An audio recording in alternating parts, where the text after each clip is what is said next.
آخری صورت میں یا ایھا آمنوا اتقوا اللہ وکونوا مع الصادقین، بہت پیاری آیت، کیا تشریح کرے، فرمایا اے ایمان والو اگر واقعی تم مومن اللہ رسول کو مانتے ہو اور یہ یقین رکھتے ہو کہ مرنے کے بعد ایک دنیا آنے والی ہے، وہاں جنت بھی ہے اور دوزخ بھی ہے، اور رسول علیہ الصلوۃ والسلام سچے ہیں، جو کہہ رہے ہیں ٹھیک ہے، تو دو چیزوں کی فکر کر لو، اپنے اندر سے یہ خرابیاں دور کرنی ہیں، اپنی اصلاح کرنی ہے، اپنی تربیت چاہتے ہو، ایک اتقوا اللہ، اللہ سے ڈر جاؤ، اور دوسرا وکونوا مع الصادقین، صادق لوگوں کے ساتھ رہا کرو، سچے جو نا نیک ان کے ساتھ اٹھا بیٹھا کرو، یہ دو شیں ہیں جو بچائیں گی تمہیں، تمہاری حفاظت کے لیے یہ دونوں لازمی ہیں، ان میں سے ایک بھی نہ ہوگی تو کام ہو جائے خراب۔ اور کمال یہ ہے کہ ایک اندر کی چیز ہے، داخل میں حفاظت کا سامان، کہ اندر سے انسان کو شیطانی حملوں سے بچائے، وہ تو اللہ کا خوف، قرآن مجید کی بلاغت کا کون احاطہ کر سکتا، اسی لیے تو کہا گیا کہ جنات بھی اور انسان مل کر بھی اس جیسی ایک ایت نہیں لا سکتے۔ ایمان والو اندر تو باطن میں تو خوف خدا پیدا کرو، ہر لمحہ یہ یقین اور ایمان ہو کہ اللہ دیکھ رہا ہے اور اللہ کو حساب دینا، یہ اپنے اندر پیدا کرو۔ اور کئی نیک لوگوں نے اتقوا اللہ کا ترجمہ کیا کہ اللہ کو وقایا بنا، اللہ سے ڈرو نہیں، اللہ کو اپنے لیے پناہ بنا لو، جب گناہ کا خیال آئے یا برے کام کا ارادہ پیدا ہو فوراً ڈال کے طور پر اللہ کو سامنے کر دو، کیا کرنے لگا، اللہ سامنے کھڑا ہو جائے، اللہ کا خیال آ جائے تم بچ جاؤ، اللہ کو بطور ڈھال استعمال کرو کہ برائیوں کے مقابلے میں اللہ کا خیال، اور اللہ پاک فرماتا والذین اتقوا اذا مسهم طائف من الشیطان ذکروا فاذا هم مبصرون، جو اللہ سے ڈرنے والے لوگ ہیں، اگر کبھی شیطان انہیں چھو جاتا، انسان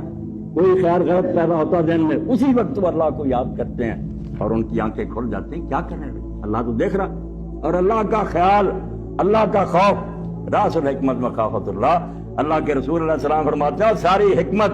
ساری دانائی کی جڑ کیا ہے کہ اللہ کا خوف انسان کے جائے۔ جب یہ بات دل میں بیٹھ جائے کہ محاسبہ ہونا ہے، ایک ایک بات کا جواب اللہ کی عدالت میں دینا ہے،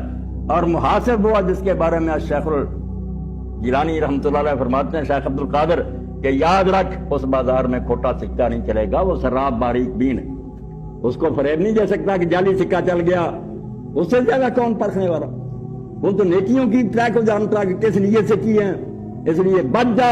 وہاں فریب نہیں چلے گا۔ فرمایا اتقوا اللہ، اللہ سے ڈر جا، اور اللہ کا ڈر جو ہے اس میں جو تاثیر اور قوت ہے وہ بھی آپ دیکھتے ہیں، تو اللہ کا خوف، اللہ کہتا ہے ایک تو باطن میں اسلحہ پیدا کرو نا، اگر شیطانی حملوں سے بچنا ہے، جنت چاہتے ہو، موت کے بعد دوزخ سے، اس کے لیے کوئی معمولی کوشش درکار ہے، یہاں شیطانی لشکر انگنت ہے، اور وہ صرف وہ جنات کی شکل میں نہیں، انسانوں کی شکل میں۔ اب تو آپ کے سامنے میڈیا ہے، یہ جو ذرائع ہیں اور یہ اسکول اور کالج سارے شیطانی اڈے بنے، بڑے بڑے دانشور آ رہے ہیں، علماء آ رہے ہیں، قرآن کی تفسیریں بیان کر رہے ہیں، اور قرآن کے نام پر ہی بدگی، قرآن کے نام پر ہی شراب کا جواز، قرآن کے نام پر ہی سود کی حلت، ہر وہ برائی قرآن کے نام پر کر رہا ہے، لوگ متاثر ہوتے ہیں، کہتے ہیں یارو بڑا عالم ہے، اس کی باتیں قائل کر۔ اس لیے رومی رحمۃ اللہ علیہ فرماتے ہیں خبردار اے بسا ابلیس آدم روح ہے، سن لے، بہت مرتبہ شکل آدمی کی ہوتا ابلیس ہے،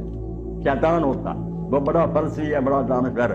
میرے فتنے یم یم دریا و دریا جو بجو، وہ تو اقبال کہتا ہے کہ الیاس اور خضر مجھ سے کانپ رہے ہیں، بڑے بڑے مجھ سے ڈر رہے ہیں، ان کی پیشنی اس کے سامنے جاتی، بڑا نام مراد، پڑھا لکھا، اس لیے وہ دھوکہ دیا جاتا، بس ہر دستے نہ باید دست، ہر ایک کو عالم نہ سمجھو نہ دانشور سمجھو، یہ شیطان ہے گمراہ کر۔ تو اللہ کا خوف، فرمایا سب سے پہلے تو اپنے اندر ایک سامان پیدا کرو کہ ہر وقت یہ دھیان میں رکھو کہ اللہ دے، اللہ کو حساب دینا۔ اور نیک لوگوں نے بڑی اچھی تفسیر کی کہ تقویٰ کے کئی لوگوں نے مفہوم بیان کے، بات تو ایک ہی ہوتی ہے، انداز مختلف ہوتے ہیں نا، تو ایک اللہ کے بندے کہتے ہیں تقویٰ کیا ہے، یہ جو بار بار آتا ہے اللہ سے ڈرو اور تقویٰ اختیار کرو، متقی بنو، خلاصہ یہ ہے اللہ یراک حیث نہاک، جہاں سے اللہ تعالیٰ نے روکا ہے وہاں اللہ تعالیٰ تجھے نہ دیکھے، جن جن چیزوں سے اللہ نے روکا ہے وہاں نہ تو نظر آئے، وَأَلَّا يَفْقِدَكَ حَيْثُ أَمَرَكَ، اور جہاں تجھے حکم دیا ہے وہاں تجھے گم نہ پائے، بس اتنا ہی کہ جن چیزوں کا حکم ہے تجھے وہاں ہونا چاہیے، وہ کر رہا ہو، اور جن چیزوں سے روکا ہے بچ رہا۔ تو فرمایا کہ پہلی بات تو اہل ایمان یہ ہے کہ اپنی خامیاں دور کرنی ہیں اور اپنے اندر سے یہ برائیاں جو ہیں ان کا ازالہ تم چاہتے ہو اور اچھے بننا چاہتے ہو کہ جنت ملے، تو اس کا طریقہ یہ ہے کہ ایک خوف خدا پیدا کرو اندر، اور باہر کیا کرو، وَكُونُوا مَعَ الصَّادِقِينَ۔ یہ ہے کون مع الصادقین کا ایک چھوٹا سا نمونہ کہ ایسی صحبت اختیار کرو، ایسے ساتھی ڈھونڈو، ایسے رفیق تلاش کرو جن کے ساتھ اٹھنے بہنے سے اگر تم کمزور بھی ہوگے تو تمہیں سہارا ملے گا۔ قافلہ چل رہا ہے، کوئی مسافر تھک بھی گیا، دوسرا اس کا ہاتھ پکڑے گا، اس کو جرأت دلائے گا کہ یار تھوڑی منزل ہے، چارہ کرو، لے جائیں گے، ورنہ بڑے بڑے جو ہیں ہمت ہار کر بیٹھ جائیں گے۔ تو کونوا مع الصادقین، یہ صحبت جو ہے کہ اچھے ساتھی تلاش کرو، باہر میں اس کا انتظام کرو، اندر خوف خدا پیدا کرو، باہر اچھے ساتھی ڈھونڈو، ان کے ساتھ رابطہ کرو، ان کے ساتھ مل جاؤ، ان سے خط و کتابت کرتے رہو، ملاقاتیں کرو، اپنی کمزوریاں ان کو بتاؤ، ان سے رہنمائی لو، انشاءاللہ راستہ جو ہے نا آسانی سے طے ہو جائے۔ یہ جنت کی طرف جو جا رہا نا راستہ، اللہ پاک نے اس کے لیے فرمایا دو سامان ضروری ہیں زاد راہ، ایک اللہ کا خوف، دوسرے اچھے ساتھی۔ اور اللہ کے رسول علیہ السلام نے اس بارے میں جو کہ فرمایا کہ ساتھی ڈھونڈتے وقت بہت خیال کیا کرو۔ اب بہت سی برائیاں جو ہے نا بچوں بچیاں اسی لیے کہ برے لوگوں کے ساتھ بیٹھتے رہتے ہیں، ماں باپ نہیں سوچتے کہ یہ کن کے ساتھ میری بچی چلتی پھرتی ہے، لڑکیوں کے ساتھ کیسے ہیں، بگڑ جاتی اور انجام بہت برا ہوتا ہے۔ کیا بیان کریں، اخبارات پر لوگ چیختے ہیں کہ یہ کیا ہو گیا، مجھے تو توقع نہیں تھی، توقع یہ کہ میری بچی ایسی ہو جاتی، نہیں خیال کیا کہ یہ اللہ کے رسول علیہ السلام فرماتے ہیں المرء علی دین خلیلہ، آدمی جو ہوتا ہے وہ اپنے دوست کے دین پر ہو جاتا ہے، جس کے ساتھ بیٹھتا رہتا تم سمجھے یہ معمولی بات ہے، کسی دن وہی ہو جاؤ گے جس کے ساتھ بیٹھتے فلینظر من یخالل۔ اس لیے خوب دھیان کیا کرو کہ تم کس سے دوستی کر رہے ہو، کن کے ساتھ اٹھتے بیٹھتے ہو، یا وہ آب طہور پلا رہے ہیں یا زہر پلا رہے ہیں تمہیں، یہ معمولی معاملہ نہیں۔ اور اسی لیے اللہ کے رسول علیہ السلام نے پیاری تمثیل کے ذریعہ بیان فرمایا کہ جو آدمی نیک لوگوں کے ساتھ بیٹھتا ہوا ایسے ہی ہے جیسے عطار کے پاس بیٹھے گا، جو ادھر بیچ رہا ہے اس کے پاس بیٹھے، اگر وہ خریدے گا نہ بھی تو خوشبو تو آئے گی۔ اور دوسرا جو ہے اس کی مثال دی کہ وہ ایسا جیسے بھٹی والے کے پاس بیٹھ جائے کہ جلے گا نہیں، اگر آگ نہ بھی کپڑوں کو لگے گی دھواں تو آئے گا، گرمی اور دھواں حرارت تو محسوس کرے گا۔ اس لیے اچھا ساتھی اور برا ساتھی، اس کے لیے دین نے بہت تاکید فرمائی، اور اسی لیے یہ تنظیمیں قائم ہوتی ہیں۔ دور جو گزر گیا، وہ جو ہمارا جو بہترین زمانہ تھا، جب ان جماعتوں کی ضرورت نہیں تھی، تحریکوں کی نہیں تھی، خلیفۃ المسلمین ہی ساری امت کا پیشوا تھا، وہی ان کا سیاسی رہنما تھا، جب بدقسمتی سے وہ نظام نہ رہا، حکومت الگ ہو گئی، دین الگ ہو گیا، اس وقت سے پھر دیندار لوگ اس فکر میں پڑ گئے کہ اگر ہم نے بھی یہ دھیان نہ کیا